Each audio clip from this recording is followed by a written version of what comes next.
Okay, let's go ahead and get started. Oh, also, you're recording, right? Okay, wonderful. Good evening, everyone. Nice to see you. And it's nice to have a few people, well, more than a few, 1, 2, 3, 4, 5, 6, 7 of us in the hall, and then a good chunk of people online. Welcome to everyone. I do have a monitor, so when I'm looking like this, I'm looking at people who are online, although I think you're actually up there, but it looks like this. So tonight is the first of a series of lectures, which I've entitled Racialized Mind. And this first lecture tonight on the 29th, I applaud you all for not being at the debates right now. I think this will be more worthwhile. That's my assertion anyway. And the second lecture will be on the 27th of October, and the third lecture will be on the 24th of November. So they're just about 1 month spread apart. And so I'd like to start by talking a little bit about why this lecture series. Why did I want to take on this challenge? And why did the programming committee think that this would be an important part of the work that we were doing this fall? The main point is connecting the indispensable work that many people in our community are now taking up, and many more people have been involved in for some time, concerning racial justice and anti-racism, and trying to build some bridges with the core of Buddhist practice and with a Buddhist perspective on the world, to connect through the Buddhist teachings with anti-racism work. So, in my life, I am neither an expert in these particular teachings, although I am a Buddhist teacher. My area of expertise is not Buddhist teachings on the structure of mind, although I have studied it quite a bit. I've taught it to some extent, but it's not like I have a PhD in this or something. But it's very meaningful to me. It has been very formative to the way that I understand the world, and I understand my place in the world. And so I feel like I have something to bring forward there. It's also true that I am in no way an expert on racism or on racial justice, although I also have lived a life in which race and racism has been very important to me, both just in my vocational work as a school teacher, but also raising biracial children and having some connection to the challenges of what it is to be a person of color within our society. And so that's all to say that I'm humbly offering what it is that I have encountered on the path, and how I see these two teachings, these two frameworks, these two imperatives, see how it is that they connect. I think there's something there that can be very supportive to people who are steeped in either or both. So the teachings that we'll be looking at from the Buddhist side are oftentimes referred to as consciousness-only teachings, or you may have heard them called Yogacara teachings.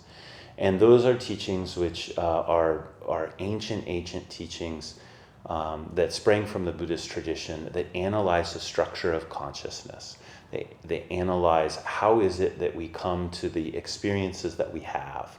Every phenomena that emerges doesn't emerge without the total participation of our consciousness. So in what way are phenomena emerging marked by, or determined by, or influenced by the deep karmic flow of the people who are involved in experiencing those phenomena? So those phenomena can be tangible phenomena, but they can also be the phenomena of simply of mind. Right? So all experiences we refer to as phenomena, and those phenomena all come from a rich and deep and profound mind, which also is deeply marked by karma. So the analysis of that within the consciousness-only school or the Yogacara schools is forms a basis for the way that we understand what we're doing in practice. And it's most helpful in the ways that it reveals a gateway of inquiry. So the conceptual frameworks that come from these teachings are primarily helpful because they reveal gateways to inquire into those phenomena, to inquire into the roots of the phenomena. The conceptual framework itself is just a framework, right? Sometimes people use this fancy word called heuristic, which means like a tool, a conceptual tool that allows you to look at things more clearly. You use that tool to look at things more clearly. But if you don't actually look at things through that tool or through that lens, it's not very helpful. You can do a whole bunch of philosophical, if you're inclined to philosophical discussion, you can get all wrapped up in that, right? But if you don't actually use what it is that you're refining, then it doesn't really come alive. It's like polishing a lens, but then never looking through the lens.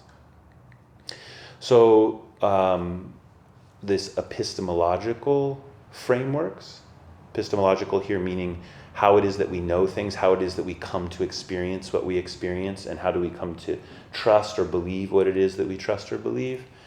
Those to look at those frameworks is important because it can shift the way it is that we see the world. It gives us access to transforming how it is that we are, because we can transform the way that things appear to us. We can investigate what the underlying conditions of how it is that we experience the world, and it gives us some possibility for transformation. In Buddhism, we call this actualizing, right? Sometimes we say realize or actualize.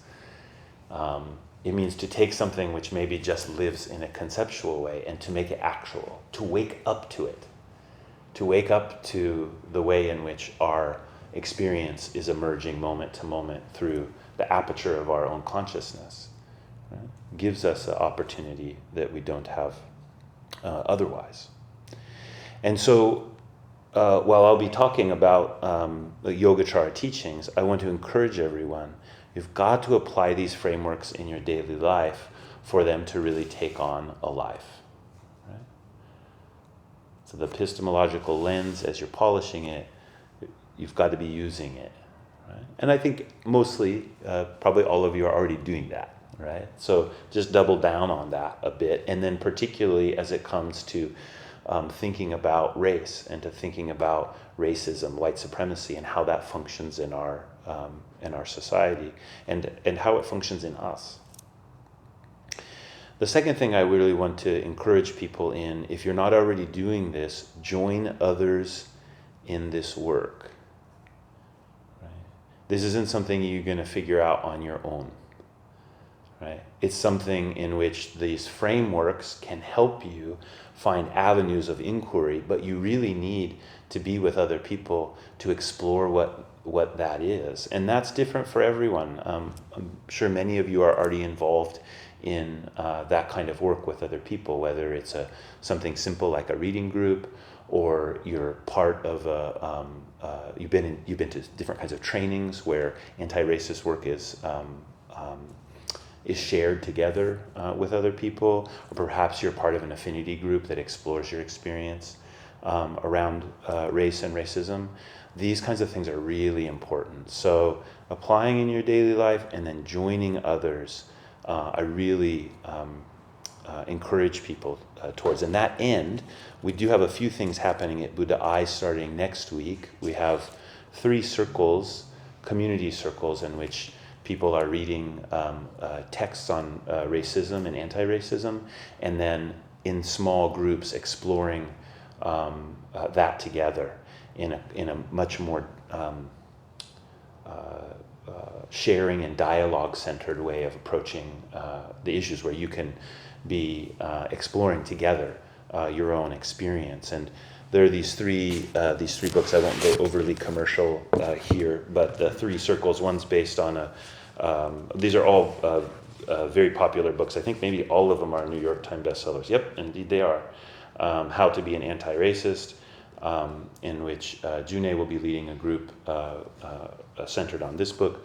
My Grandmother's Hands, Issei will be leading a group that's using this text. And So You Want to Talk About Race, Genjo will be exploring with a group about this book. So I encourage you to go to the website and check those out. If you're not already involved in that kind of work, this would be a good opportunity to take it up. This is ongoing, unending. Liberation is again and again. It's not a fixed thing. It's not a switch that gets flipped and then we're done. It's something that you have to build into your daily life. You have to build in liberation as a primary concern that you're looking after all of the time. So these teachings are about creating that perspective in yourself so that you can bring it about. And as that applies to anti-racism work, it's not something that you just get and you're done with. And that was also one of the reasons that we waited a bit here at Buddha Eye to do programming around this. We wanted to do it in the long haul, not kind of sort of jump in and then jump out. Another reason for this kind of examination is liberation does not set the collective against the individual. Right? This is radical if you really think about it. The liberation is not collective liberation at the expense of individual liberation, or individual liberation at the expense of collective liberation. This is the heart of the Buddhist teachings right from the very beginning, the Bodhisattva path. The Buddha Shakyamuni did not enter into a final enlightenment on his own. He spent lifetime after lifetime after lifetime practicing and investigating what it meant for all beings to wake up together. And in his life here with us, where he accomplished Buddhahood, it said that he was awakened together with all beings. And in fact, this is true of every Buddha. Right? Any individual's complete liberation is never isolated. Never isolated. Liberation is never isolated. A Buddha wakes up with all beings. If we take that teaching to be fundamental to our way of practicing, then we can't overlook injustice, whether that's racial injustice or other kinds of injustice. We can't square it with a tradition. We can hear these same types of words in the famous letter from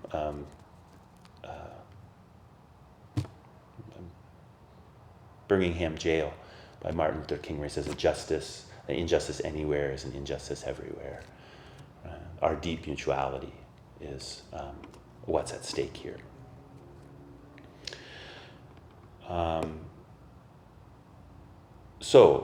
The importance of the teachings on consciousness for anti-racism work. Why are these particular teachings important, or why do I want to talk about these in particular? One thing I see is that there's a tendency in us, just as humans, to externalize and reify phenomena. So what it is that we experience, we think of as being outside, and we think of it as being tangible. It's very natural for us to think that way. Right? So we put it out there, we reify it. And it's much harder for us to see where some of the origins of that experience are coming from. Harder for us to see the internal gears from which that phenomena is being perceived. I don't mean to say here, especially when people hear terms like consciousness only. Consciousness only doesn't say there's nothing out there, it's all inside here. That's kind of like in a Western tradition we call idealism. It's slightly different than that. It's saying that whatever phenomena we experience, we can't cut out the internal. We can't try to understand that phenomena apart from the internal, because the internal workings of our consciousness are always involved in the experience of that phenomena, right? Even if we try to measure things empirically, the empirical structure itself is a function of a certain kind of consciousness, a certain kind of consciousness that wants to see things in a certain way, and it builds an experience accordingly. So since we have this tendency to externalize and reify, these teachings are very powerful for us to try to understand what is the nature of how phenomena are arising or how society arises. Not just saying it's the only thing, but it is important and key. There's also a tendency for us to keep the work, or to keep our ability to imagine a solution or a way forward in the realm of what we can already see. We tend to look for solutions through the things that we've already experienced. You hear the term like, if the only tool you have is a hammer, all problems look like nails. Have you ever heard that before? You know, the corollary my dad was telling me the other day is if you're a surgeon, the solution to all physical ailments looks like surgery. Right? Not to say surgery isn't important sometimes, but sometimes like that's how it goes, right? That's one tool, and so that's what you go with. I can say, speaking from my perspective of a person that has grown up and lived with a large degree of privilege and power, I see this last dynamic, the one of seeing solutions within the realm of what we've already experienced, as a central stumbling block for people who hold power. I can't see everything, but I think I can. Right? Particularly as being a white person in this society, I have been raised to, particularly as a white man, I've been raised to believe that I can see what's going on. And if I can't, well, I just need to do a little investigation. Now I've got all the pieces on the board, and now I can come up with a solution. I'm used to moving things around in my world to improve the situations, right? And I operate with the idea that I know what all the pieces in the rooms are, so to speak. I'm quite convinced, If I sit down and think about it, it's like obvious that I don't see everything. But just in the way that I move, I have a tendency to move from that place. Right? I'm not saying all of you have that experience. I'm just talking about my own experience. That's the way that I've been cultivated. What I see so often happening, particularly with myself and with white students and friends and colleagues, is this question of what should I do? What should I do? What should I do? What should I do? Is really, really strong, right? And it's a good question. What should I do? I mean, it's a central question, but it can also fuel really unhealthy responses when we're unable to face the massive energy of this question. If you really ask the question, what should you do? It's almost unbearable to think about the incredible karma which our lives are entwined with in the oppression of particularly Black Americans, but not only Black Americans. And so the immense energy that is there in that question of what should I do, we move it into actions that can be strange and twisted because they run through the same karmic ground as the karmic ground that's saying, okay, I know what to do here, which also reads a little bit like I'm in charge here, which reads a little bit like I know best here. You should trust me. I'll make it better. Is there any evidence that that has been true in the past. Right? So, again, speaking from my perspective of a person who comes from privilege and power, that this tendency to confine the solution to my room, right, what I can see, is also about control. And when that control stays at the center, then it's very difficult for healing, for justice to emerge. That very heavily karmic laden response will take over very easily.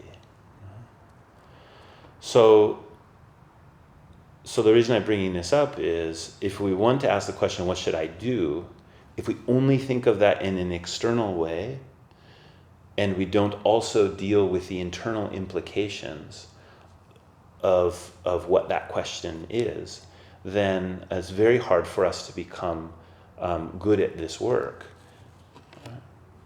And I would say, especially in my experience, for white Americans to get good at this work, because not dealing with that internal truth of it leads us to try to act out rather than to develop the receptivity which is necessary to stay connected to the immense suffering that is present through racial injustice. Okay. So that's my justification. And I hope it gives us kind of a starting place to talk a little bit about this.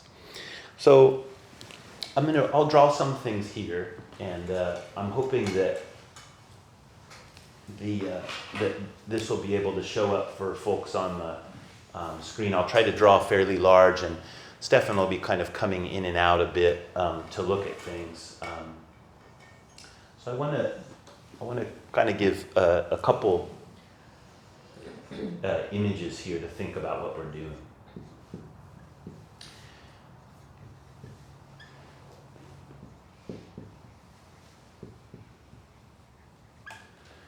So when we're thinking about how phenomena emerge, what our experience is, let's pretend this is you. You have a curly lock on the top. And so if you think about this world as the world of your seen, what you can see, what you know, what you experience, there's really important relational work that helps us get clear about our positionality. It helps us get clear about where do we stand within the social the socially fabricated society that we live in. Right? I have a certain perspective. I can see things in a certain way because of the type of life that I've lived, the way that I've been treated, the way that I've been conditioned, the way that I've reacted to things, et cetera, et cetera, et cetera. So much of the really important work that we do when we're trying to untangle the knot and web of a racialized society is to try to go into that more deeply, to listen to the voices of people that are different than us, to try to understand more clearly how our view limits and dominates others, but also limits and dominates ourselves. Right? Those views are also, we're always working both ways. So we do a lot of relational work, right? Which has to do with hearing other perspectives and seeing that you can't, that you're not, you don't see how it is, you see what you see. I'll never forget one of the early trainings that I was in when I was a school teacher, and I didn't even remember, I was going off something about wanting to keep neutrality. And one of my Latino co-workers, he looked at me, he said, I don't have neutral. What do you mean neutral? I've never experienced a neutral classroom. He said, that's something that I don't ever get to experience. And I was like, what are you talking about? He says, every place I am is not neutral. It's either supportive or it's not. That's how I see the world. And it was like revolutionary to me to hear that. for him to say, because, and so this is the deal. It wasn't just he was sharing his experience with me, and so now I could see something broader. He was bursting my bubble that I was talking about something that existed externally for everyone.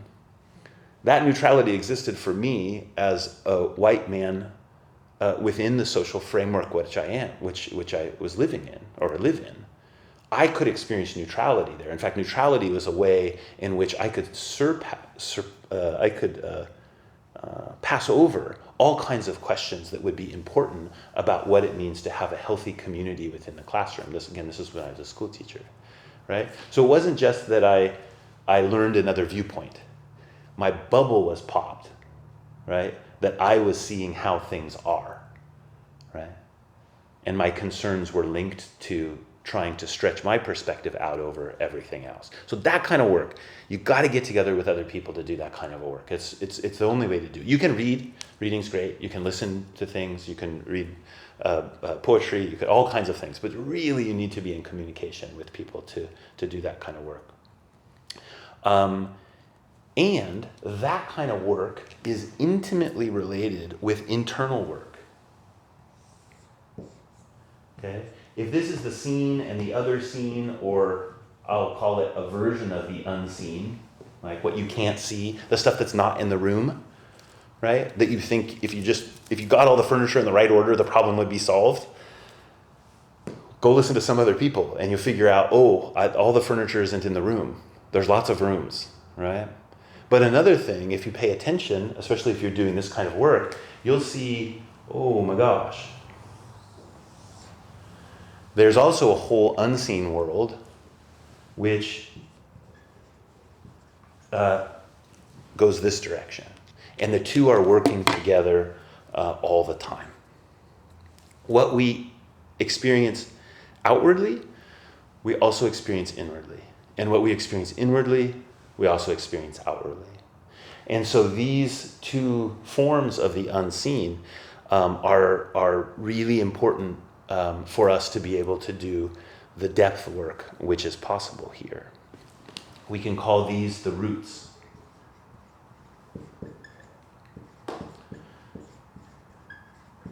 The roots of consciousness, the roots of mind, the roots of objectification, the roots of essentializing, the roots of self-grasping, right? The roots of organizing a world in relationship to a permanently abiding self. This is what Buddhism has been analyzing for a long time. And furthermore, if we can study these roots of consciousness, we can also talk about transforming the roots. Right? Transforming the roots from the roots. This work happens in conjunction with this other, or it can. Now,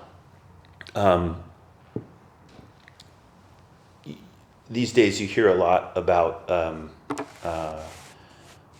implicit bias, particularly hear that in relationship with police officers and how the continual murder of black men, particularly, keeps happening again and again. And people will talk about implicit bias as being one of the things that is making that happen. Implicit bias studies have been going on for a really long time. If you're interested, you can take the Harvard implicit bias test, for example. Done that a lot of times. They'll give you a sense of what it is that they're measuring. If you do that, if you haven't done it before, you go do that. I would encourage you not to do it and then look at the results and try to determine whether you're racist or not based on the results. You are racist. So that you don't go take those and then you're not. That we are all, our minds are racialized. And so that's not the point of it, but you can get a sense of what they're talking about when they talk about implicit bias. How is it that our reactions in a place that's below our conscious ability to be able to see, we could be having different reactions that move forward and build phenomena, right, in ways that are invisible to us. When I first read about the implicit bias studies, early on when I was in university, and I was already studying Buddhism, I was like, Isn't that obvious? From a Buddhist perspective, it's obvious. Like implicit bias. When I hear people talking about like, oh well, I'm not sure is implicit bias really real or what, I'm just like, what are you talking about? Like our whole life is implicit bias in a way.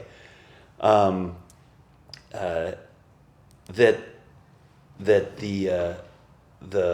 the way in which we are conditioned internally affects the way we see the world. Right? Now, implicit bias from a Buddhist perspective is a fairly thin analysis. It's a little kindergarten.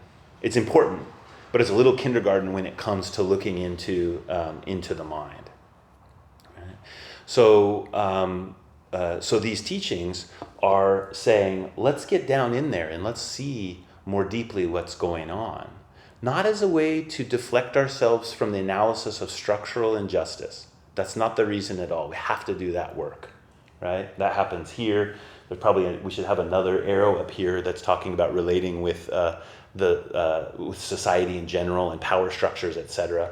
We could have those circles here and here. We could talk about relating with those and how that also relates to this, right?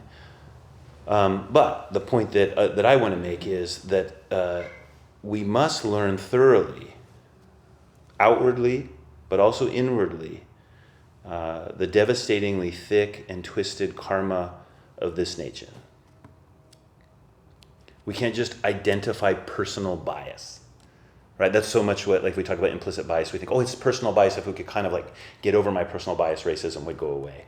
That's not what this teaching is going to lead us to. This teaching is going to lead us to, there's a reckoning that's in the center of our being. Right? That's what we need to pay attention to. That's what we need to set our sights on, not kind of fluffing out the edges and like learning to get along, but uncovering that deep and twisted karma and staying present with it so that it can be transformed.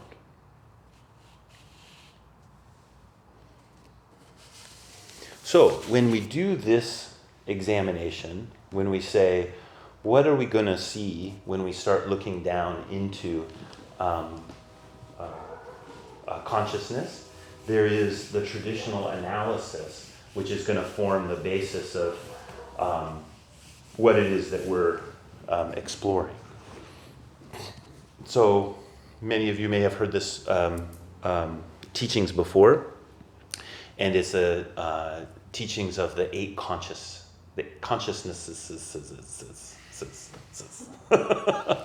So we say that there's first the five sense gates.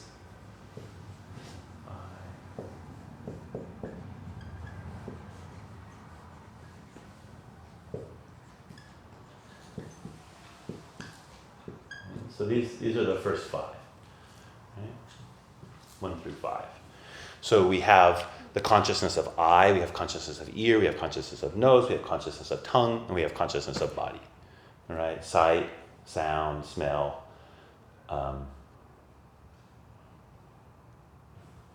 taste, feel. Right? And so Buddhism describes these all as being consciousnesses, not only being like, I've got a tongue or I have an eye, but there's a whole process that happens with the eye, for example, which leads to physical phenomena, or to visual phenomena, leading to visual phenomena. The eye is involved, but the eye consciousness is what we're looking at when we're looking at consciousness-only teachings. That includes all the gear. It's the hardware and the software, right? There's not really division between the hardware and the software, but each of those senses is important. Now, this is really important because this is a primary way in which we experience the world, right? If I say, there's Kyle, it's like, oh, I think I'm using everything except for maybe tongue and body, and nose, maybe eye and ear, maybe just eye. Well, now I'm using ear. So for me to see him, right, then that's central to the arising of phenomena of Kyle. For me, for you don't need your sight to see yourself, but in seeing the rest of the world, you have a sense of yourself. Right? So I is also involved in that process. Added to this, this analysis talks about 3 levels of mind. So the first level of mind is just referred to as mind. Okay? So mind consciousness, that is your mentation, like your mental functioning, right? Your thoughts, your feelings, all the things which aren't material, which locates them in these sense gates. I mean, material in the sense like a vibration in the air leads to ear, right? Or particles going down in your taste bud goes to taste. This can be solely within your mind space, right? It can be detached from these, or it can be integrated with them. So to this point, this analysis of the consciousness-only school, or this setup that comes from the consciousness-only school, would say that these all is in the realm of the seen. Right? Depending on how you looked at it, you might say it's a little like this. There are thoughts that are not necessarily seen in the way that we see other kinds of things. Like, there's a whole bunch of stuff in my visual field that's over there, but I don't really see it right now because I'm not paying attention to it, right? That also happens with the mind. So that stuff is a little bit like, it's a little bit in the unseen, but generally speaking, we talk about this level of mind as being something we have access to. We can look at it. Okay? Underneath that is what's referred to as the manas. So this is, actually, I'm going to change this a little bit. I'll say 1 through 5, say 6, and the manas is 7. The manas is said to be in the unconscious. That would be the term we would use in English. It resides below our ability to look at it directly. We cannot see it as a phenomena. We can only experience what it produces and how what it produces shows up in the realm of what is seen. The manas is sometimes referred to as the selfing mind. It's the function of our consciousness which grasps onto things and gives you a sense of self, which then also gives a sense of other. And it's saying that this level of our mind is constantly involved in this process of selfing and othering. Right? That's its job. Right? And underneath that is the alaya consciousness. And the alaya consciousness is referred to as the storehouse. So the storehouse consciousness, the basic understanding, is that everything that happens, everything in this realm of the seen will leave a mark. It leaves a residue in the storehouse consciousness. That's why it's called the storehouse. It stores, as a seed is usually the term that's used, the karmic impact of whatever happens on this level. So why this kind of self-clinging, for example, we may be able to see it on these upper parts where like we're acting selfishly, for example, but it's not just that it happens there. It also places a seed here in the alaya consciousness, which now exists beyond the immediate phenomena of whatever that experience was or whatever it is that we were doing. It's down here.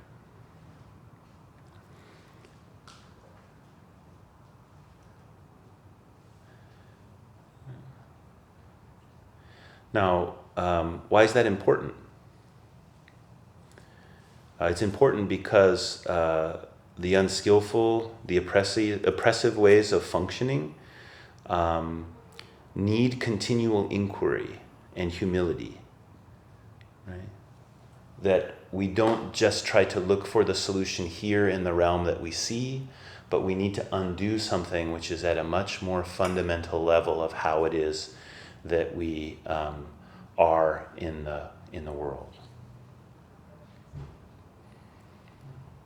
If we take this basic setup, and we give it a kind of a shape. I'm a shape person, so it's helpful for me to not just have a list, but to have a shape.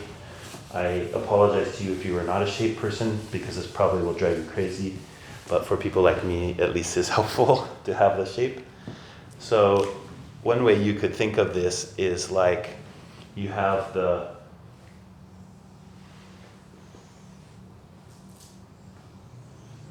mind, and you have sense, consciousness, 1 through 5, okay? Eye, ear, nose, tongue, body, and then the mind is in the center. The mind is like a ruler of this world, or it's like the central, everything has to go through the mind to become a phenomena, right? But not the other way around. The mind doesn't have to have everything else to produce phenomena, but anything that's here for it to become a phenomena also needs the mind. Otherwise you can't cognize it, right? So if you think about this, that then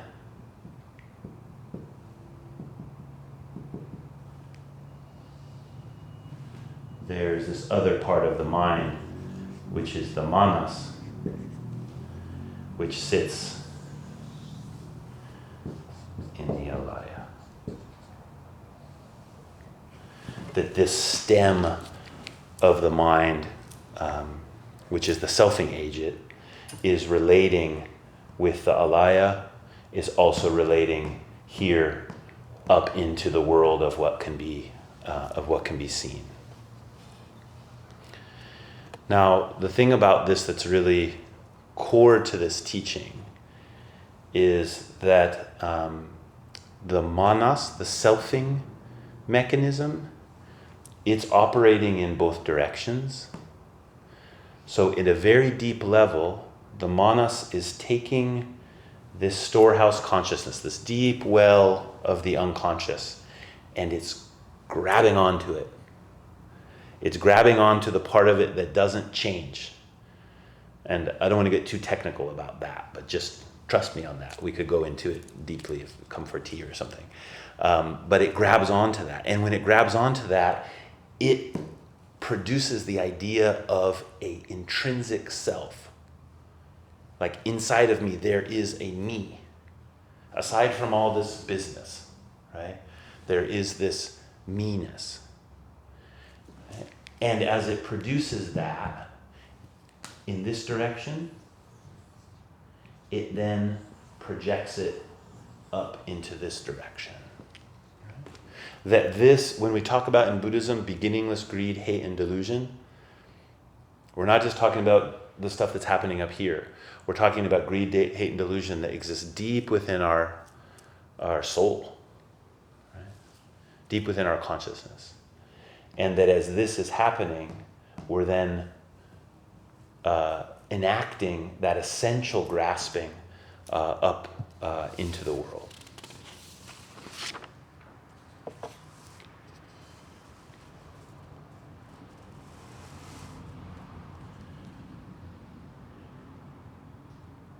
So as we're finding ways in this visible world to overcome our limited view, that can lead us down here to get a sense of our intrinsic grasping mind. And associated with that intrinsic grasping mind is a whole host of unskillful or unwholesome ways of being. We can be led to understand more about these deep levels of unwholesome activity that's deep in our consciousness by following this work of uncovering and facing and transforming prejudice and transforming injustice. And when we let it lead us down here, we find this fundamental place where the liberation is not just about doing what's right. It's like where all of our liberation springs from.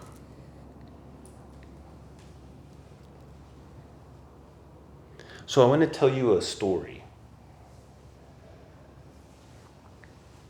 And hopefully that gives us some connection into how it is that I'd like you to try to apply this basic framework over the next month and in the different kind of work you're doing, and then we can pick up from that in the next class and then start working with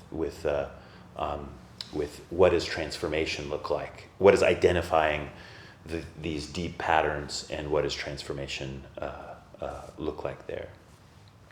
So I've told this story, I think, a few times, maybe in Dharma talks. I'm not sure, but it was one of those, again, kind of pivotal moments where you see something and you go, "Oh, I live in a different world now." I hope you have that happen.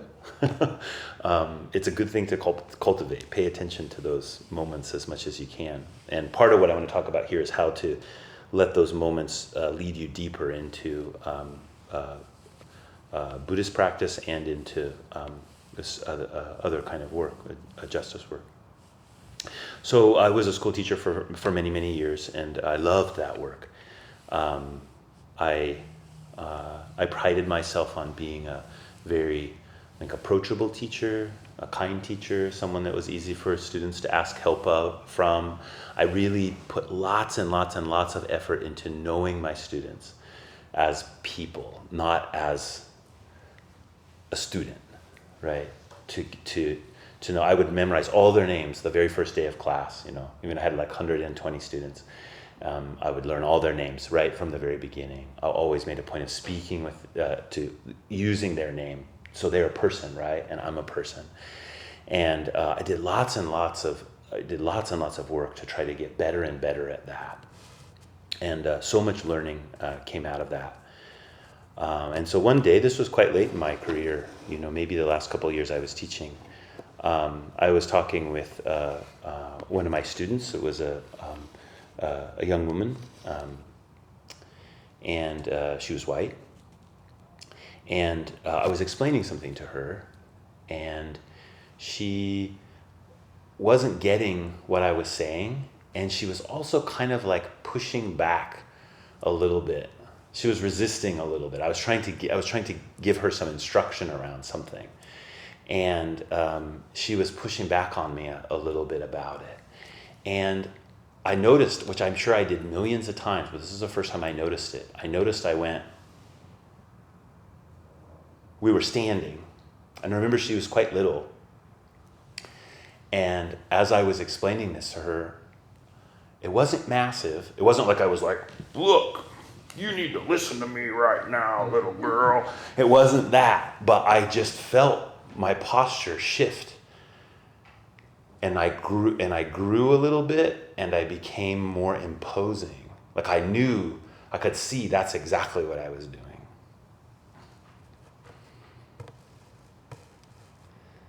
As a 6'2", 250-pound white man, that was my reaction. And I knew in that moment, I stopped, I apologized to her, we sat down. That was helpful for me to kind of change where we were. We sat down, we went through it again. She got it, she thanked me. It was, in a way it was good. Now, I could think about that in a couple ways.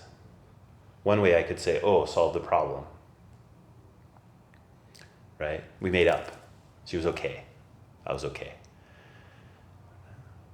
But there's a lot more going on there. Right? That's haunted me. This was maybe 5 or 6 years ago. In a good way. I'm glad that it haunts me.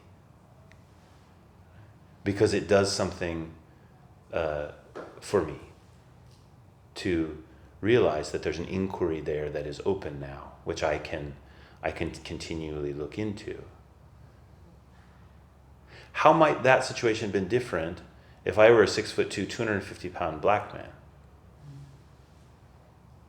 What messages would I have received about what my position is there? How might my student react to me? I'm not saying it would be any particular way, but if you stretch it out to the larger society, my action I don't think would be called out by almost anyone. When I was working in the school, one of the things that we would do is we would take videotapes of ourselves teaching school and then go back through and count, who are you paying attention to, who are you not paying attention to, what are you doing?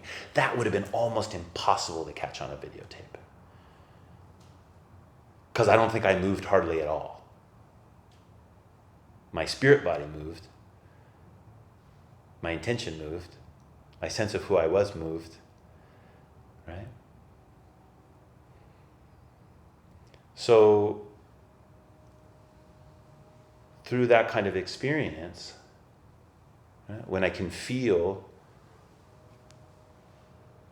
something, I can see it. I can see my own aggressiveness in this case. How do I follow that down into the deeper parts of my mind? Remember, I can't see this directly. Okay? It's not like I can just root that out and be like, oh, there it is. I'm going to chuck that now. The only way I can keep staying connected to that is to pay more attention to what's happening here in my eye, ear, nose, tongue, body, and mind. All the places where phenomena exist. As I pay more attention to them, I can see the patterns of my own reaction. I can see the patterns in the way in which I'm seeing the world. And that tells me something about what's happening on that deep level. Now, to add to that, it wasn't only that something was going on inside of me in that situation. There's also something that was planted down deep inside of that young woman. And everything was fine on the surface when we were done. I think we both felt okay. We have a very warm relationship after that. But there was something planted there, which she now carries.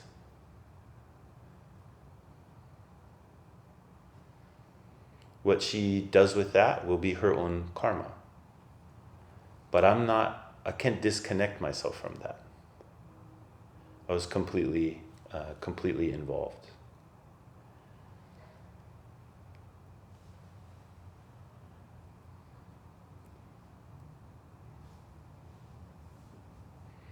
So those kinds of occurrences, those kinds of experiences, those kinds of the way that we are on a moment-to-moment level, they become clues about how it is that the world is constructed for us. I'm very aware here that this example that I've given is from the perspective of a position of domination, the position of power, right? And so through that experience, I was able to learn something through that. But it can also go the other direction. When you're experiencing it from her place, she also was experiencing that shift. So when I'm talking here about uncovering this, I'm not just saying that the jerks are the ones who are doing this down here, right? And if the people who are jerks could just get rid of being jerks, that's where the solution is. I'm saying there's something even more profound. There's something completely alive that has to do with our deep mutuality, that we are constantly in an interpenetrated world of each other. That's what we're trying to wake up to.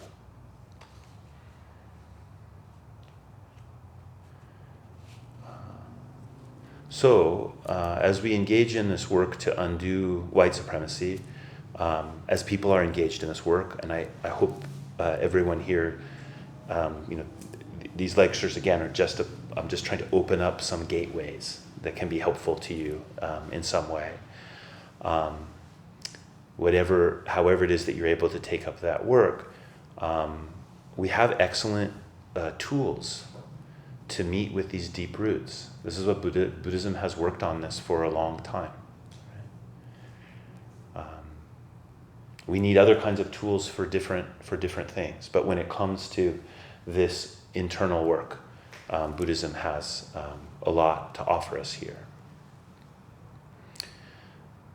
And this can't be about just getting more pieces in the room and saying, okay, I get it now. I've got an alaya, I've got a manas, I've got sense, mind, consciousness, all this stuff. And so now I can really get down to the solution. That's the kind of thing I'm warning you about in the first place. The whole point of saying, we can talk about this stuff down here, but it's not in the room. It's completely affecting. It's not in the room of what you can see. It's completely affecting this. Right? But when you can say that there's what I can see and there's what I can't see, it brings about a humility, an openness, a sense of possibility that will let you feel for the ways in which it's not just about what you decided to do, right? It's about how the karma is resting within your being. So the implications of this deeper unconscious is asking us, what is it to be present with the karma? Again, with the unbelievably thick and twisted karma of racial oppression in this nation, that this nation was founded on that. And if that seems like a flimsy assertion to you, I encourage you to read these types of books that I brought up at the beginning, or just anything that's out there now that talks about that. I think it's indisputable that racism and the foundation of our society are completely intertwined.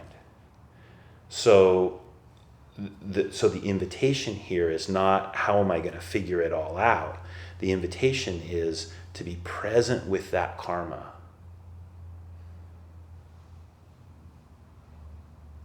To be able to become more sensitive to it, to become more receptive, to be able to look more deeply at what I'm doing, what I'm feeling, what I'm seeing, so that I can feel for what those roots are. Now, that's not a passive activity. I'm not encouraging people to kind of sit around and see what happens. To be invested in the inquiry doesn't mean to know what the result will be. To be invested in the inquiry means to be kind of brave enough to not know, and to watch and to pay attention and to care for what it is that you're not sure what will happen. That type of awareness then leads to finding something out, right? And as we find something out there, then we can talk about transformation, rather than just trying to do something from the level of thinking we know what the problem is. So these are things that I would suggest people do, or like people to do over the next month and into in your life, and see where it goes. The first one, get involved in the work of anti-racism. Continue the work if you're involved in it already. And find a way. Right? There's lots of ways that you can do that. If you have questions about that, you ask me, ask people around the temple, ask your friends. There's lots of options. And then particularly, I'd like you to pay attention to the inward impressions and patterns that are happening, particularly in relationship to race. Just pay attention. Stay present with it. Again, that's not passive. It's actually, for most people, quite difficult. Pay attention. Little caveat on that, there's lots of people trying to incite a kind of defensiveness in you if you're a white American. I wouldn't suggest listening to a lot of that and paying attention to the impressions and the patterns. You could a little bit, but they're it's going to be fairly monotone, right? So look past that. And then take note of the mind states. As you're paying attention to the inward impressions and the patterns, you might have some ways to label what those mind states are like. and just take note of them. You could have a piece of paper and you could just write down, oh, this is what I experienced this is what the mind state looked like. As I experienced this is what the mind state looked like, right? It might be anger, it might be fear, it might be frustration, it might be nausea. It could be all kinds of things, right? It might be joy. So just keep track of those. Those, again, are all clues about this deeper mind. Right? But we can only sense them here. And then we can talk about how they relate to what's happening underneath. That's exactly 1 hour. You all stayed awake. That was wonderful. Thank you all for listening. I was hoping to leave a little time for questions, but we don't have time. So for people who are here, I'll be around for a little bit if you had any questions or anything you'd like to talk about. People who are online, if there was anything that came up there, you could give me an email. We could have some kind of short interchange about that. But I highly recommend that you get involved with some people who are talking about these issues, and you could bring it to that group and also get their insights and thoughts about it. Buddha